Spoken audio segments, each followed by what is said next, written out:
حضرت یوسف علیہ السلام ایک غلام کی صورت میں مصر میں داخل ہوئے، لیکن مصر میں اللہ تعالیٰ نے حضرت یوسف علیہ السلام کو بڑے عہدے والے لوگوں کی خدمت پر مامور کیا، اور پھر وہ وقت آیا کہ حضرت یوسف علیہ السلام کو مصر کے حکمران کے سامنے پیش کیا گیا جو فرعون کہلاتا تھا، تاکہ وہ اس کے خواب کی تعبیر کرے۔ اللہ تعالیٰ نے حضرت یوسف علیہ السلام کو خواب کی صحیح تعبیر بتائی جو زمین پر آنے والے ایک بڑے قحط کے بارے میں تھی۔ فرعون بادشاہ حضرت یوسف علیہ السلام سے بہت خوش ہوا، لہٰذا اس نے انہیں سارے ملک مصر کا مختار بنا دیا۔ سب اسے سر جھکا کر سلام کرو۔ جب زمین پر قحط آیا تو کنعان میں حضرت یوسف علیہ السلام کے خاندان پر اس کا بڑا گہرا اثر ہوا، لیکن مصر میں حضرت یوسف علیہ السلام نے گودام اناج سے بھرے ہوئے تھے، حالانکہ حضرت یوسف علیہ السلام اپنے بھائیوں کے ہاتھوں دھوکہ کھا چکے تھے، تو بھی انہیں اپنے خاندان سے گہرا پیار تھا۔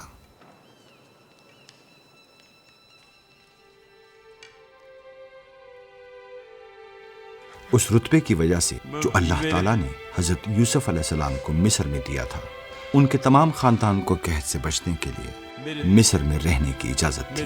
میرے بیٹے، میرے پیارے بیٹے۔ اور یوں وہ لوگ جن کے وسیلے سے اللہ تعالیٰ نے قوموں کو برکت دینے کا وعدہ کیا تھا، ایک ایسی سرزمین پر آن بسے جو ان کی نہیں تھی۔ یوسف، تمہیں مل کر بہت خوشی ہوئی۔ 350 سال بعد بھی حضرت ابراہیم علیہ السلام، حضرت اسحاق علیہ السلام اور حضرت یعقوب علیہ السلام کی نسل مصر میں آباد تھیں۔ ان کی آبادی بہت بڑھ گئی تھی اور وہ عبرانی لوگ کہلاتے تھے۔ اب نیا فرعون مصر اس بات سے گھبراتا تھا کہ عبرانی بہت زیادہ بڑھ گئے تھے، سو اس نے انہیں غلام بنا لیا، لیکن وہ بڑھتے رہے، لہٰذا اس نے عبرانی خاندان میں ہر نئے بیٹے کے پیدا ہونے پر اس کے قتل کا حکم دے دیا۔ عمل ہو۔ اس منصوبے میں یقیناً شیطان کا ہاتھ تھا، لیکن اللہ تعالیٰ کا منصوبہ زیادہ بڑا تھا۔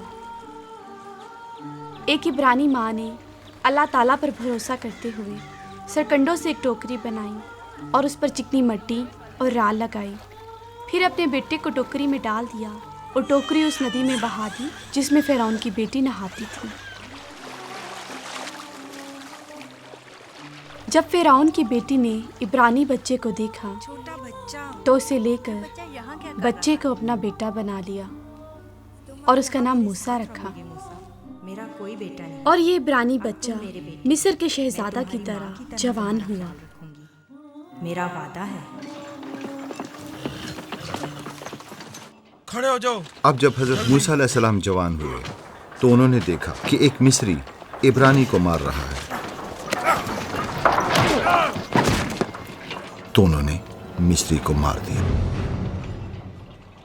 فرعون کی سزا کی ڈر سے وہ ریگستان میں بھاگ گئے اور وہاں ایک چرواہا بن کر 40 برس تک رہے۔ ایک دن اللہ تعالیٰ ایک جلتی ہوئی جھاڑی میں آگ کی صورت حضرت موسیٰ علیہ السلام پر ظاہر ہوا۔ جھاڑی میں آگ لگی تھی پر وہ بھسم نہ ہوتی تھی، اور اللہ تعالیٰ جھاڑی میں سے حضرت موسیٰ علیہ السلام سے ہم کلام ہوا۔ موسیٰ، میں حاضر ہوں۔ اللہ تعالیٰ نے حضرت موسیٰ علیہ السلام سے کہا کہ تو واپس اپنے لوگوں کے پاس جا اور انہیں مصر سے نکال۔ اللہ تعالیٰ نے ان کے ساتھ رہنے کا وعدہ کیا۔ حضرت موسیٰ علیہ السلام کو ڈر لگا، مگر انہوں نے اللہ تعالیٰ کا حکم مانا۔ حضرت موسیٰ علیہ السلام مصر لوٹے اور اپنے بھائی حضرت ہارون علیہ السلام کے ساتھ فرعون بادشاہ کے سامنے گئے، لیکن فرعون کا دل عبرانی لوگوں کے لیے سخت تھا اور اس نے انہیں مصر سے جانے نہ دیا۔ لہٰذا اللہ تعالیٰ نے مصر پر کئی آفتیں نازل کی، لیکن کسی آفت نے کسی عبرانی شخص کو نہ چھوا۔ ہر آفت کے باوجود بھی فرعون نے لوگوں کو چھوڑنے سے انکار کیا۔ میں تمہارے لوگوں کو نہیں جانے دوں گا۔ پھر اللہ کی آواز سن پھر اللہ تعالیٰ نے ہر عبرانی خاندان کو حکم دیا کہ تم بچڑا ذبح کرو اور اس کا لہو اپنے گھر کے دروازے پر لگاؤ۔ پھر اللہ تعالیٰ نے مصر میں ہر پہلوٹے پر موت بھیجی سوائے ان کے جن کے گھروں کے دروازوں پر بچڑے کا لہو تھا، جیسے حضرت آدم علیہ السلام اور حضرت حوا کے ساتھ باغ عدن میں، اور حضرت ابراہیم علیہ السلام اور ان کے بیٹے کے ساتھ پہاڑ پر۔ یہ ایک اور تصویر تھی کہ کس طرح ایک دن عفظی قربانی انسان کو شیطان، گناہ اور موت سے نجات دے گی۔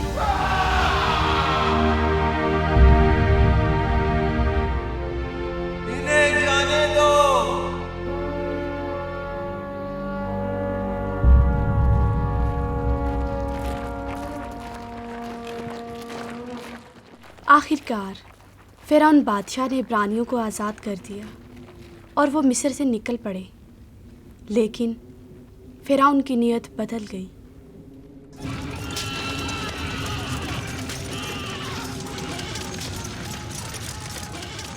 اپنی فوج کے ساتھ اس نے عبرانیوں کا سمندر کے کنارے تک پیچھا کیا۔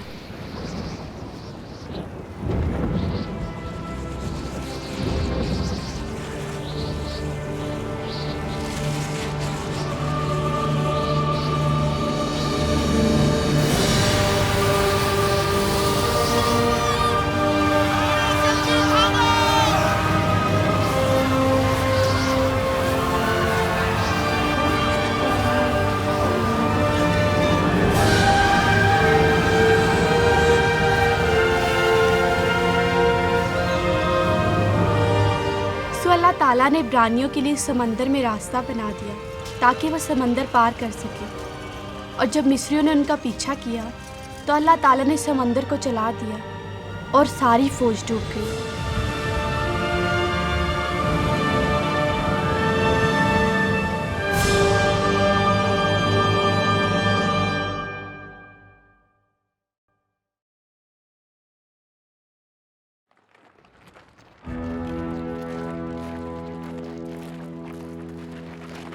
مصر سے اللہ تعالیٰ عبرانیوں کو سینا کے بیابان میں ایک پہاڑ پر لے گیا۔ یہاں اللہ تعالیٰ نے کہا کہ اگر عبرانی لوگ میری فرما برداری کریں گے تو پھر یہ میری قیمتی ملکیت ہوں گے اور دنیا کی تمام قوموں میں میرے سفیر۔ اور لوگوں نے کہا جو اللہ تعالیٰ کہے گا وہی ہم کریں گے۔ اور پھر بجلی کی چمک، بادل کی گرج، دھوئیں اور آگ کے ساتھ اللہ تعالیٰ پہاڑ پر اترا اور حضرت موسیٰ علیہ السلام اللہ تعالیٰ سے ملنے پہاڑ پر گئے۔ پتھر کی تختیوں پر اللہ تعالیٰ نے قانون لکھے جن کے مطابق جینا اور برکت پانا تھا۔ یہ اس نے حضرت موسیٰ علیہ السلام کو دیے کہ وہ عبرانیوں کو دے۔ یہ ایک مقدس بھروسہ تھا، ایک پاک بلاہٹ تھی، کیونکہ یہ قوانین اللہ تعالیٰ کے راستے تھے، اس کے طور طریقے تھے۔